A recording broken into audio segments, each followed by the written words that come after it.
Bonjour, c'est Charlène. Je t'appelle par rapport à un patient, un homme de 32 ans qui a été admis aujourd'hui aux urgences. Il présente des symptômes évocateurs d'une méningite bactérienne. À l'évaluation, le patient rapporte des céphalées intenses et persistantes depuis 48 heures qu'il décrit comme insupportables et localisées principalement à la région frontale. Il dit avoir aussi une photophobie marquée avec une gêne importante à la lumière. Une raideur à la nuque avec une difficulté à fléchir la tête vers l'avant. Des nausées et des vomissements répétés qui n'ont aucun lien avec les repas. Une fièvre apparue la veille accompagnée de frissons et d'une sensation de malaise général. Le patient n'a pas d'antécédents médicaux significatifs, mais il mentionne un contact récent avec une personne atteinte d'une infection respiratoire. L'examen clinique nous montre une température de 39,2 degrés Celsius, une pression artérielle à 110 sur 70, une fréquence cardiaque de 92 battements par minute, la fréquence respiratoire est à 18 respirations par minute et sa saturation en oxygène est à 96% air ambiant. Par rapport aux signes neurologiques, nous trouvons une raideur de la nuque positive au test de Kernick et de Brudzinski, une désorientation légère, mais le patient répond aux questions de manière cohérente. Il n'y a pas de signe de focalisation neurologique, pas de déficit moteur ou sensitif. Nous avons réalisé les suivants examens paracliniques pour confirmer le diagnostic. On a demandé des hémocultures qui ont été prélevées pour identifier l'agent.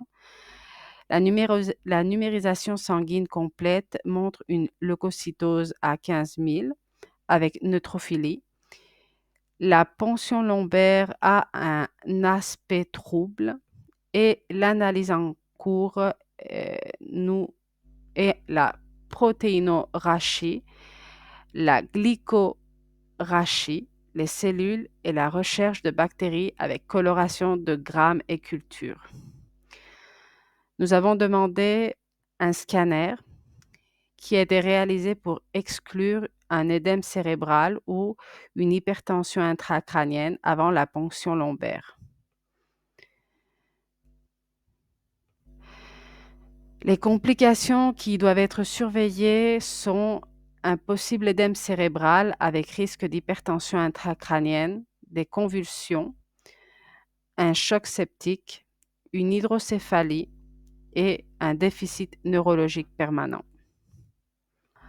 Le traitement qui a été instauré est le suivant.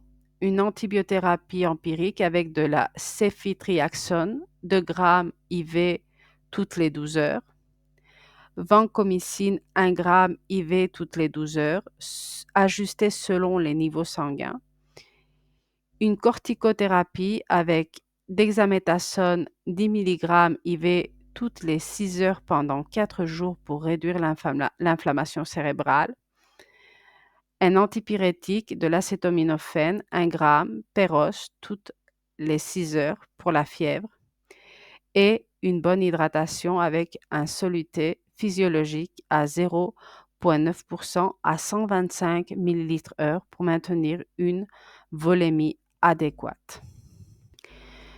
Par rapport aux surveillances, ça serait recommandable de faire une surveillance des signes vitaux toutes les heures, température, pression artérielle, fréquence cardiaque, respiratoire, saturation. Au niveau neurologique, faire le niveau de conscience, l'échelle de Glasgow avec réactivité pupillaire et signes de focalisation neurologique. Il serait aussi à tenir en compte les mesures de confort comme avoir un environnement calme et sombre pour réduire la photophobie, un positionnement du patient en décubitus dorsal avec la tête légèrement surélevée.